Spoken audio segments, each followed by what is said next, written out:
Merci Madame la Présidente. Madame la Ministre, nous devons à nos enfants, les citoyens les plus vulnérables de toute la société, une vie à l'abri de la violence et de la peur. Cette phrase est de Nelson Mandela et doit nous guider. Mais scandale après scandale, fait divers après fait divers, rapport après rapport, il s'avère que nous n'accompagnons pas correctement ceux qui en ont le plus besoin, les enfants mis sous la protection de l'aide sociale à l'enfance. Ces enfants sont sous la responsabilité des départements depuis 40 ans. Mais l'État a le devoir de ne pas détourner le regard de leur situation. Un enfant de la République doit bénéficier de tout ce que la nation peut offrir pour le faire grandir. Et force est de constater que ce n'est pas le cas pour ces enfants.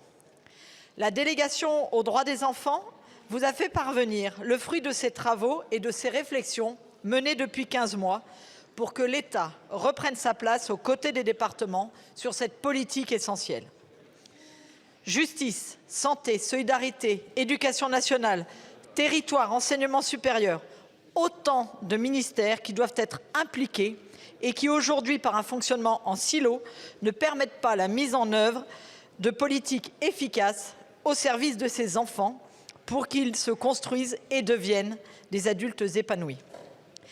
La semaine passée, à Angers, le Premier ministre a annoncé lors des assises des départements vouloir lancer sans attendre un travail visant à refonder la politique de l'enfance. Nous saluons cette volonté. Mais Madame la Ministre, nous savons tous ce qui doit être fait pour améliorer la protection de l'enfance. Les travaux ont été nombreux et surtout, il y a urgence à agir. Pouvez-vous, dans ce cadre, Madame la Ministre, nous indiquer ce que vous entendez par refonder les politiques de l'enfance? Quelles mesures comptez-vous mettre en place et surtout sur quel calendrier? Je vous remercie. Je vous remercie, Madame la Présidente. La parole est à Madame Canayer, ministre en charge de la Famille et de la Petite Enfance. Merci, Madame la Présidente. Madame la députée Goulot, merci pour votre question sur ce sujet qui, je sais, vous tient à cœur, celui de la protection de l'enfance. Actuellement, 380 000 enfants et jeunes majeurs sont protégés. Et face aux inégalités de destin, vous nous l'avez dit, ces enfants doivent pouvoir compter sur l'engagement des pouvoirs publics. Comme l'a annoncé le Premier ministre lors des assises des départements de France, il est essentiel de refonder la politique de protection de l'enfance. Les difficultés rencontrées par ce secteur sont connues. Hausse du nombre de placements, problème d'attractivité des métiers, manque de coordination des acteurs. C'est à mon sens le parcours de l'enfant qu'il faut repenser.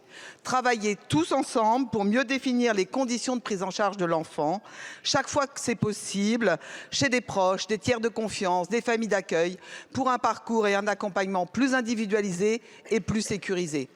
Sous l'égide de Monsieur le Premier ministre et en lien avec Paul Christophe, ministre des Solidarités, nous construisons les axes majeurs. Mais nous devons embarquer tous les partenaires, toutes les parties prenantes, à commencer par les départements avec lesquels nous travaillons depuis plus d'1 an pour fixer des bases solides de cette refonte de la protection de l'enfance. Nous devons aussi concerter les associations, car une politique de l'enfance efficace ne pourra pas se faire sans la concertation et la coordination de tous les acteurs.